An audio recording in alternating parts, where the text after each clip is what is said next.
years included £57,000 for upgrading the pitch at Ascot Grango for the community hub and £20,000 for Penakai Football Club, which is helping re-establish a girls' team. Would my right honourable friend agree with me that grassroots sport is vital for the health, well-being and quality of life of all our communities? Mr. Speaker, I would absolutely agree with my honourable friend, and that is why we have allocated £1.3 million to 17 projects in Wales to make the vital improvements to the changing room facilities and the artificial grass surfaces. Mr. Speaker, sports clubs are at the heart of every community in Wales, and Wales is at the heart of every community, of every decision taken by this government and this Prime Minister. Indeed, Mr. Speaker. Well, as people up and down Wales celebrate Wales' success and wish them the best for the next couple of matches, this is an ideal and unparalleled opportunity to galvanise that enthusiasm and develop the grassroots football in Wales. The Football Association of Wales tell me that £12 million has been earmarked by DCMS for the development of the sport over the next few years, but could be threatened by the cuts announced by the Chancellor last week. So will the Secretary of State please now speak to the Secretary of State for Culture, Media and Sport and beg her to safeguard that money for the development of grassroots football in Wales? Mr. Speaker, this government have already shown their commitment to sport, not just to football but many other sports as well, through the funds that have been dispersed by DCMS across the United Kingdom. I'm sure other right honourable colleagues will have heard the comments made by the honourable lady, but I can assure her of our commitment to grassroots sports across Wales and the United Kingdom, and I look forward to joining her to support Tîm Cymru ar Wal Goch wythnos nesaf. Diolch. That completes Welsh questions. Before we come to the Prime Minister's questions, I'd like to point out that the British Sign Language interpretations of proceedings is available to watch on Parliament Live TV. We now come to questions to Prime Minister Jonathan Gullis. Number one, Mr. Speaker. Mr. Speaker, I know that members across the House will want to join me in wishing both England and Wales the best of luck for the World Cup. Mr. Speaker, this morning I had meetings with ministerial colleagues and others in addition to my duties in this House. I shall have further such meetings later today. Jonathan Gullis. Thank you, Mr. Speaker. People in places like Stoke-on-Trent North, Kidsgrove and Tork aren't getting the help they need quickly enough when it comes to mental health. Fellow campaigner James Starkey and I were delighted when the Prime Minister, who was then Chancellor, said he would back our campaign every step of the way to get mental health nurses into GP surgeries. So will the Prime Minister deliver on his promise, back our No Time to Wait pilot scheme developed by the Royal College of Nursing and help get people the support they need? Well, Mr. Speaker, can I thank my honourable friend for his continued campaigning on this important issue. I'm pleased to tell him all 1,250 primary care networks in England are entitled to recruit up to 2 mental health practitioners to work in surgeries. I know the BMA and NHS are looking at expanding that, and I look forward to working with him to ensure that his constituents in Stoke get the mental health support and care that they need. We now come to the Leader of the Opposition, Keir Starmer. Thank you, Mr. Speaker, and congratulations to England and Wales on their start to the World Cup, and good luck for the rest of the tournament. Mr. Speaker, the World Cup doesn't belong to FIFA, and it doesn't belong to the host nation. It belongs to everyone who loves football. It's totally unacceptable that during this tournament, gay football fans are unable to acknowledge who they love. And players have been threatened with suspension if they show solidarity with those fans. Shame on FIFA. Britain faces the lowest growth of any OECD nation over the next 2 years. Why?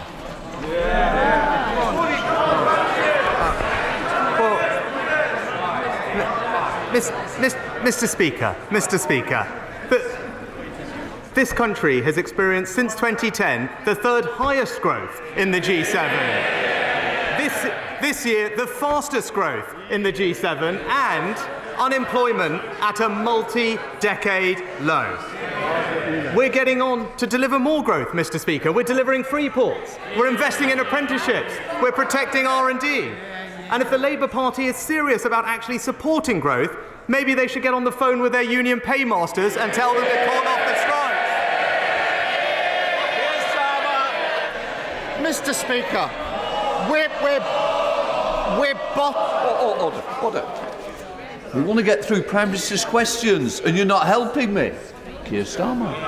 he's in total denial. We're bottom of the 38 OECD countries who are all in the same boat when it comes to COVID and Ukraine. And he wants a pat on the back. It's like a football manager, bottom of the league at Christmas, celebrating a away draw 3 months ago, and it won't wash. So they don't like their record, that's the problem. So let's try it another way. Why is Britain set to be the first country into recession and the last country out? Mr. Speaker, I'm pleased that the right honourable gentleman brought up the OECD report because it contained actually 3 very important points. Firstly, it made the point that actually in the years following the pandemic, we're projected to have almost the highest growth amongst our peer countries. It also made the point, it was crystal clear that the challenges we face are completely international in nature. And thirdly, Mr. Speaker, it supported our fiscal plan because it's credible and ensures sustainability. Now, the right honourable gentleman would have known all of that if he actually read the whole report. But he's not interested in substance. He's an opportunist, Mr. Speaker. In 4 weeks, Mr. Speaker. In 4 weeks, I've strengthened the economy. We've put more money into the NHS and schools. We've delivered a deal to tackle illegal migration. In the same 4 weeks, all we've...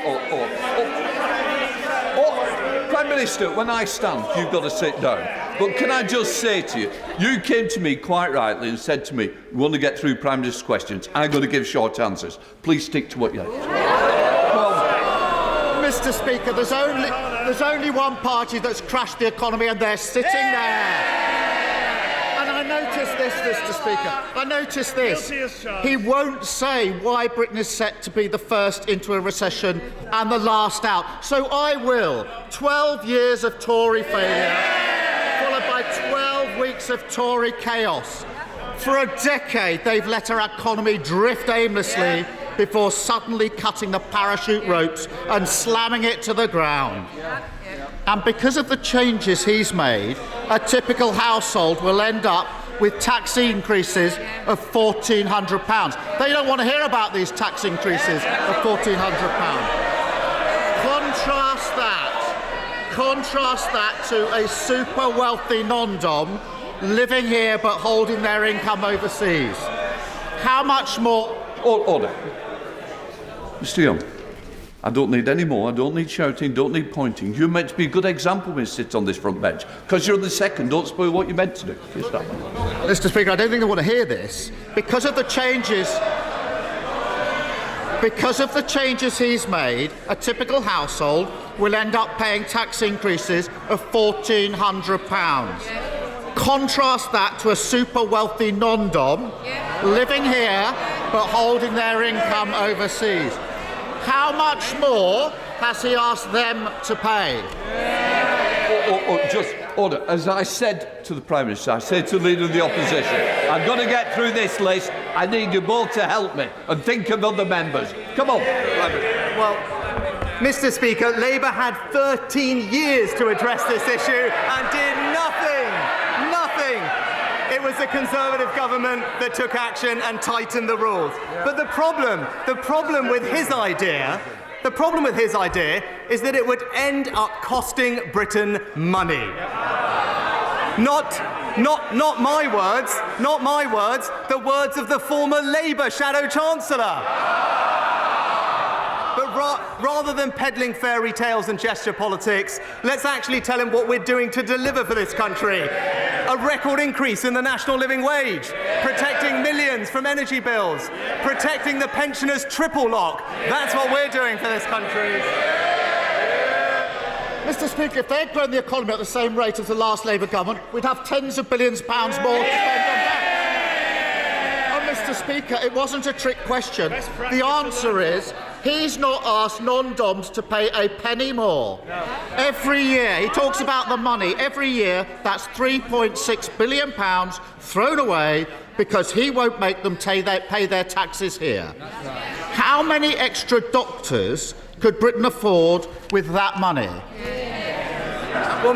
Well, Mr. Speaker, I'm pleased that he brought up doctors, because last week we delivered record increases in funding for the NHS. Not just more doctors, but more nurses, more scans, more operations. That shows our commitment to prioritise the NHS. Not my words, the words of the NHS Chief Executive.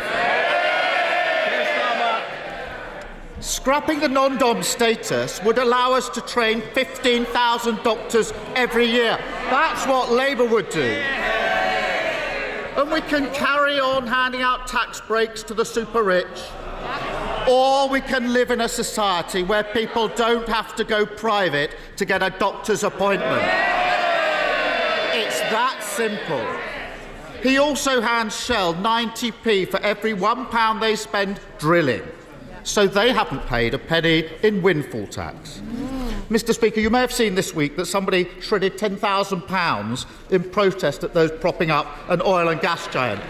But he shreds £10,000 every other minute propping them up.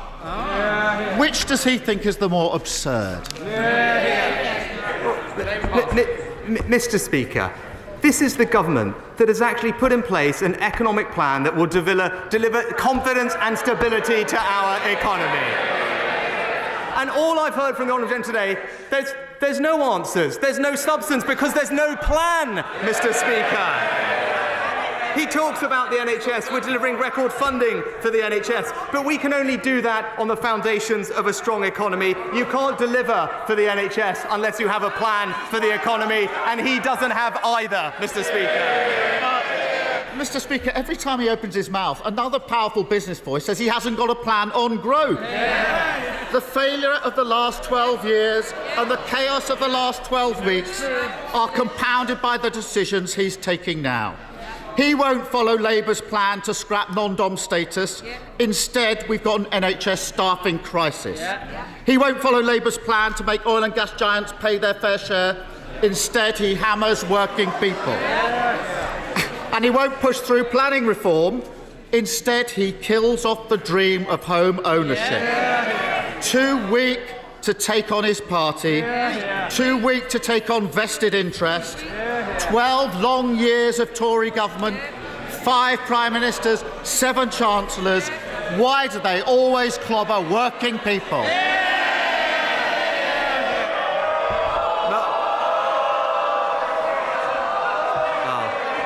Mr. Speaker, he talks about leadership. This summer, I stood on my principles and told the country what they needed to hear, even though it was difficult. When he ran for leader, he told his party what they wanted to hear. And even now, he says one thing and he does the other. He says he cares for working people, but he won't stand up to the unions. He said he'd honour Brexit, but he tried to have a second referendum. And now he tries to talk tough about immigration, but he promised to defend free movement.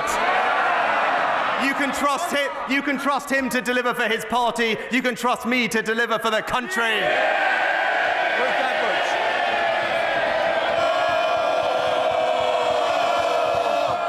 Ruth Edwards. Thank you, Mr. Speaker. As we debate how to best help our constituents with their energy costs, 10 million people in Ukraine are without power due to Russia's barbaric strikes on the country's energy infrastructure. So can my right honourable friend set out what support we will be providing to our Ukrainian allies to help them repair the damage and keep their citizens warm this winter? I'm pleased to tell my honourable friend that I spent time discussing this with President Zelensky at the weekend and talking to Ukrainian families about the impact these awful strikes are having on them. I know the whole House will be proud to know that we're providing millions of pounds of immediate support with generators, shelter and water repairs on top of the £570 mobile power generation that we are donating to power facilities across Ukraine. We're also working with the government to repair critical infrastructure, with 8 projects identified by UK Export Finance to be delivered in the near future. We now come to the Leader of the SNP, Ian Blackford. Thank you, Mr. Speaker. I'm sure the whole House will want to join me in welcoming the moderator of the Church of Scotland to our proceedings this afternoon, and to thank him for his sermon at St Margaret's this morning. Mr. Speaker, this morning the Supreme Court clarified a point of law, but the very point of democracy in this union is now at stake, and democracy will not be denied. Because whether Westminster likes it or not, last year the people of Scotland voted for a Scottish Parliament with a majority and the mandate to deliver an independence referendum. The Prime Minister has every right to oppose independence. He has no right to deny democracy to the people of Scotland. If the Prime Minister keeps blocking that referendum, will he at least be honest and confirm that the very idea that the United Kingdom is a voluntary union of nations is now dead and buried? Well, Mr. Speaker, let me start by saying we respect the clear and definitive ruling of the Supreme Court of the United Kingdom. And what I would say to the honourable gentleman, that firstly, I am looking forward to also seeing the moderator of Scotland tomorrow. And I think that the people of Scotland want us to be working on fixing the major challenges that we collectively face, whether that's the economy, supporting the NHS, or indeed supporting Ukraine. Now is the time for politicians to work together, and that's what this government will do. Ian Blackford. Mr. Speaker, it is right that we respect the decision of the court. But the Prime Minister can't claim to respect the rule of law and then deny democracy in the very same breath. If democracy is to matter, if elections matter, then mandates matter. Since 2014, the Scottish National Party has won 8 elections in a row. Last year, we won a landslide. The Scottish Parliament now has the biggest majority for an independence referendum in the history of devolution. The Prime Minister doesn't even have a personal mandate to sit in 10 Downing Street. What right does a man with no mandate have to deny Scottish democracy? But, Mr. Speaker, when it comes to Scottish democracy, I'm pleased that the Scottish Government has one of the most powerful devolved assemblies anywhere in the world. And I'm pleased, and I was pleased very shortly after becoming Prime Minister to be the first Prime Minister in over a decade to attend the Council, to sit down with the First Minister, to explore ways in which we can work together with the Scottish Government to deliver for the people of Scotland. Whether that's delivering our growth deals, delivering free ports, or ensuring that the £1.5 billion of extra Barnet money can go towards supporting public services, that's what we're committed to doing in Scotland. Gareth Johnson. Mr. Speaker, last month, Just Stop Oil clambered up the Dartford crossing, causing chaos for days.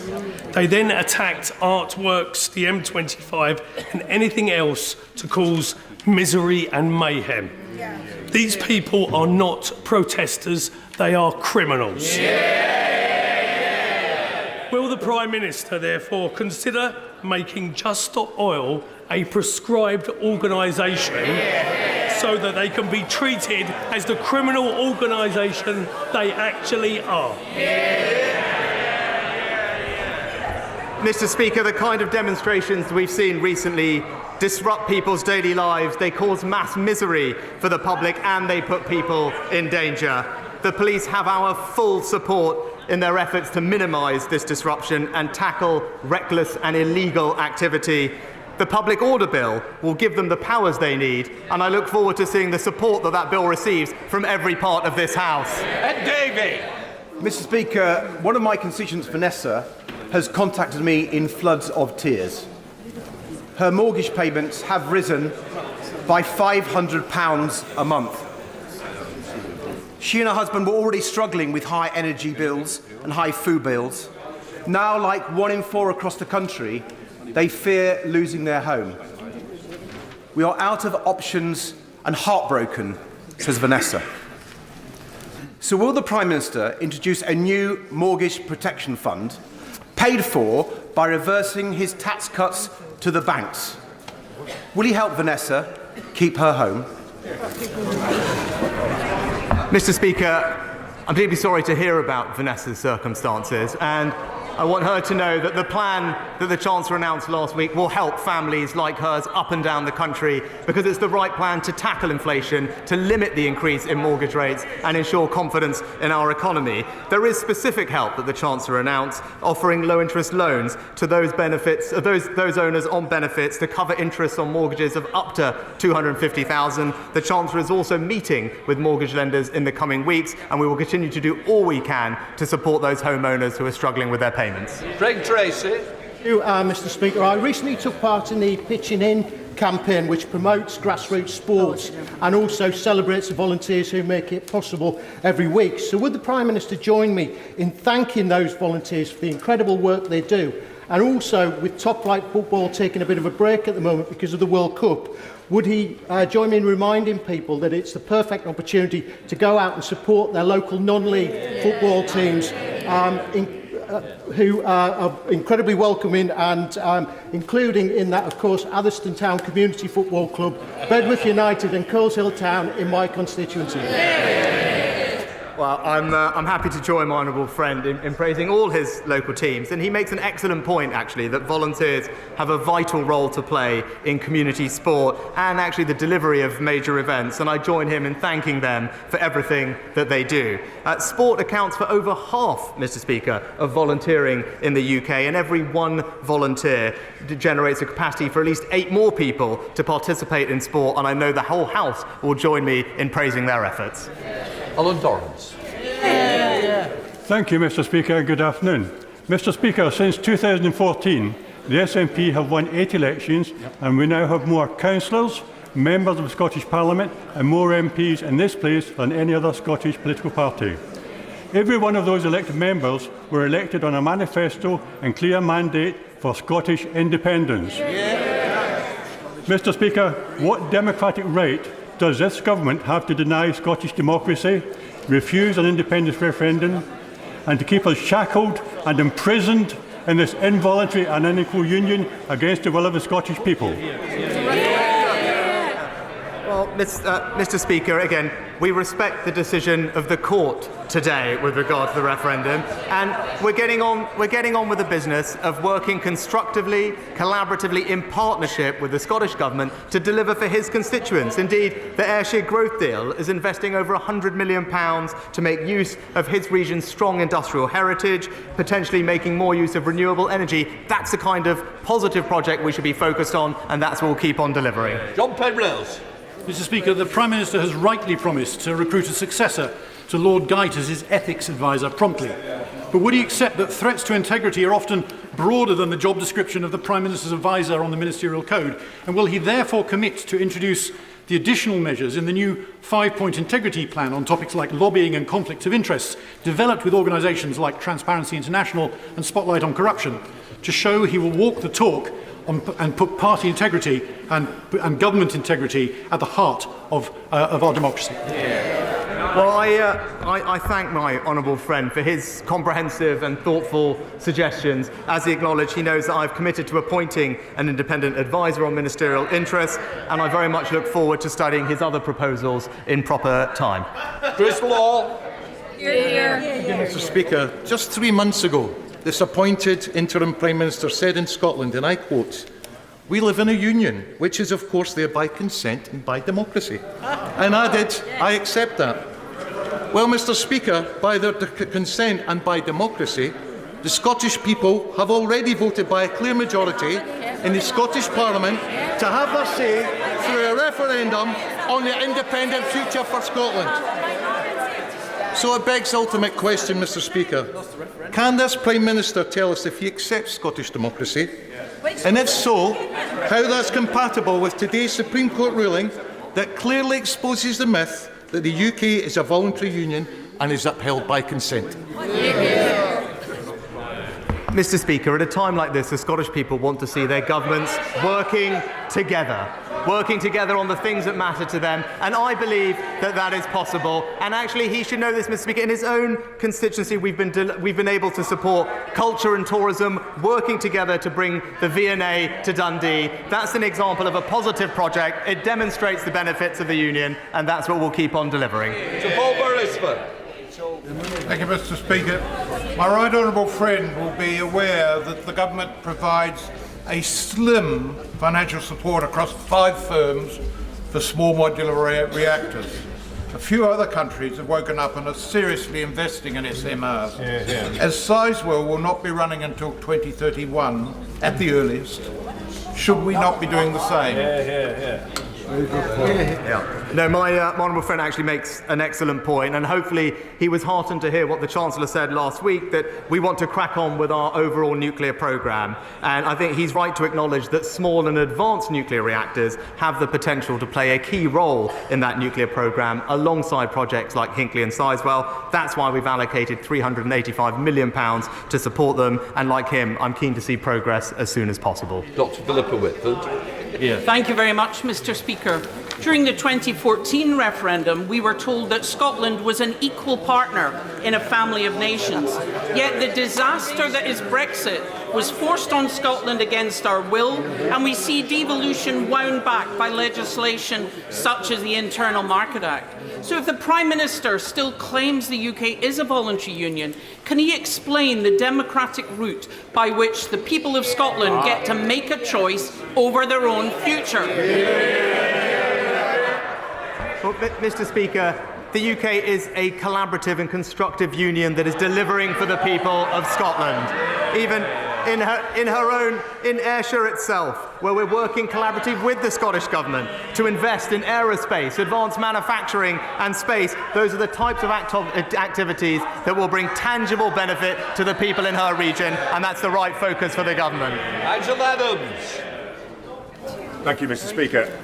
As a North Yorkshire MP, my right honourable friend will know how crucial bus services are to our communities.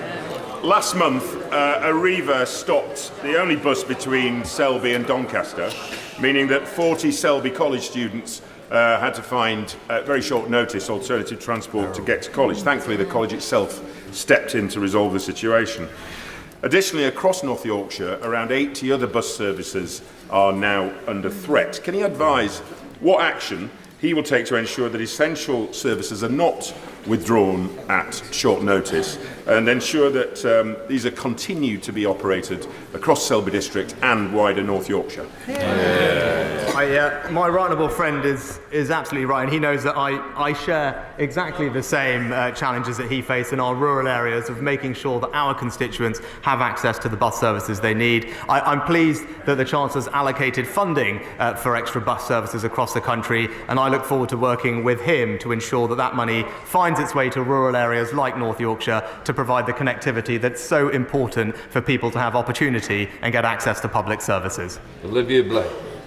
May I refer the House to my register of interests? Mr. Speaker, tomorrow marks 1 year since 32 people lost their lives in the Channel. New evidence suggests that the boat reached British waters and that the French and British authorities knew that it was in distress for a very long time. Families are still waiting for answers from the Marine Accident Investigation.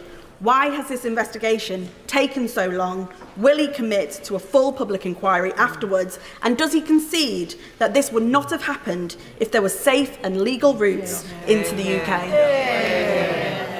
Well, Mr. Speaker, every life that is lost in the Channel is a tragedy, but that is why it is so vital that we break the cycle of criminal gangs that are exploiting people and trafficking them, and that's what the Home Secretary is focused on. We have accepted over 380,000 people over the past few years because this is a place where people can seek refuge and sanctuary, but we must be able to do that in a sustainable way, and that's why it's right that we tackle illegal migration. Dr. Caroline Johnson. Mr. Speaker, Mr Speaker, rising energy bills are a challenge for all of us, and constituents in Sleaford and North Hykeham are very grateful for much of the support that has been given by government. But with temperatures this week falling below freezing in Lincolnshire, those living in park homes are particularly concerned at when they will receive their support. So I ask my honourable friend the Prime Minister, can he tell me when and how people living in park homes will receive the £400 which they're entitled to? And my honourable friend has consistently and rightly championed her rural constituents, making sure that they get access to the energy support that we're providing. It's something that the Chancellor prioritised in last week's autumn statement. I will ensure that we get the money out as quickly as possible. She should also be reassured that the cold weather payment system provides extra financial support to those vulnerable constituents when temperatures drop below a certain point. Callaghan. Mr Speaker, did Scotland vote for Brexit? No. Did Scotland vote for austerity? No. Did Scotland vote for the Tories? No. What we did vote for, don't shout me down, don't shout me down, I've listened to all of you. What we did vote for only last year was the right to choose our own future. With that in mind, and given a previous non-answer from the Prime Minister, can the Prime Minister tell this House, tell us all in fact, how a nation can leave this so-called voluntary union? Mr Speaker, the challenges that we face right now are those that require cooperation between our governments, tackling the economy, supporting the NHS, and I'm pleased that last week's autumn statement means that the Scottish Government will receive £1.5 billion in extra funding to deliver for public services in Scotland, and that's what we will continue doing. Theresa May. Thank you, Mr Speaker. Scotland is a proud nation with a unique heritage.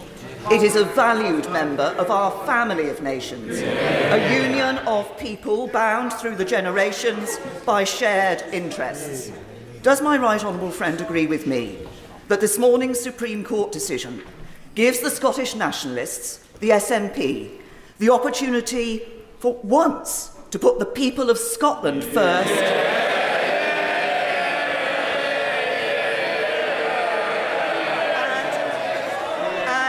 And end its obsession with breaking us apart.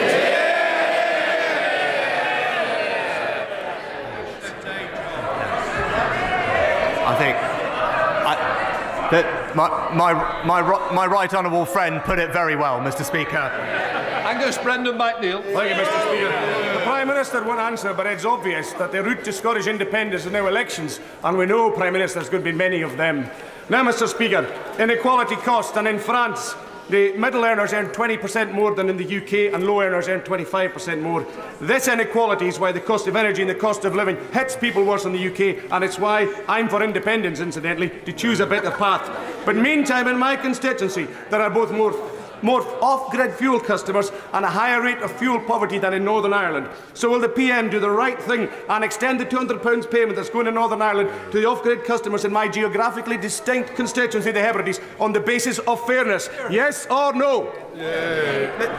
Mr Speaker, last week's autumn statement announced £55 billion to support families and businesses across the United Kingdom with their energy bills. And the Chancellor paid particular attention to those that are off-grid in rural areas by doubling the support to £200 for them, and that will help many people in his constituency and across the United Kingdom. Sarah Brickliffe.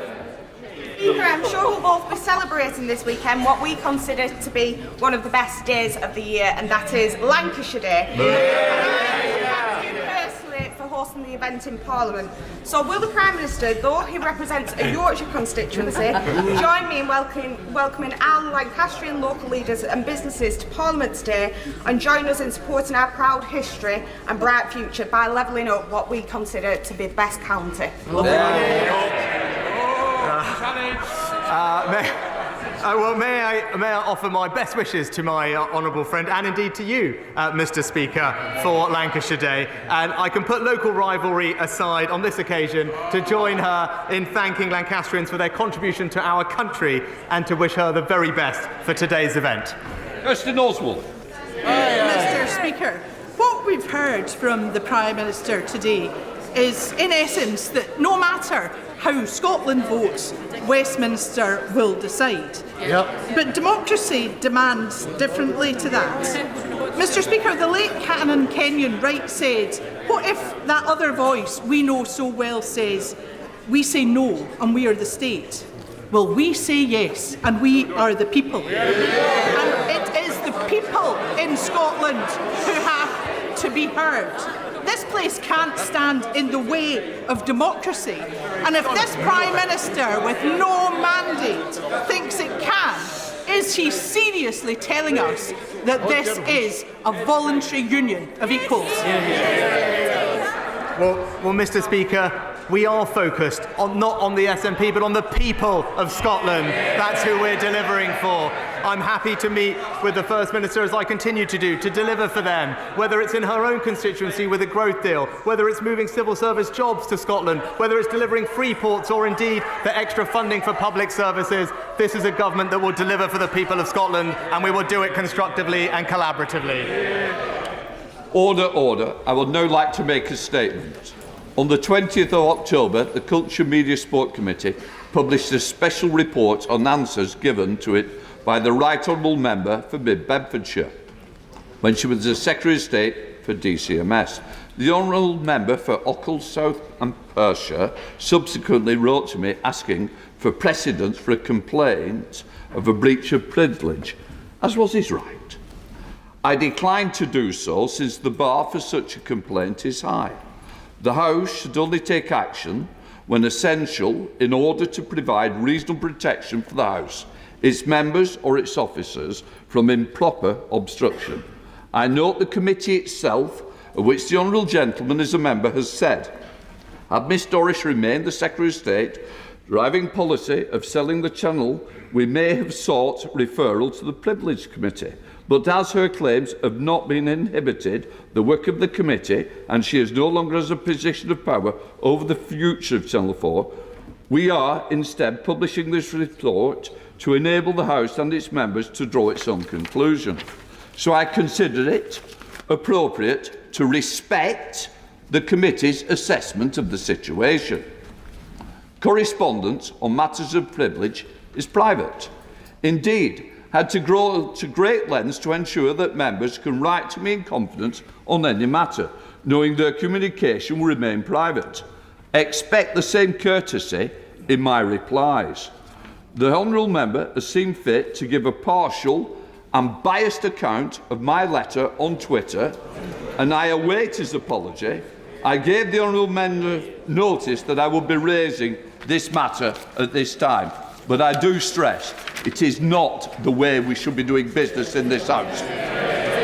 Honourable Member for Ochil and Perthshire. Mr. Speaker, as you've the floor back.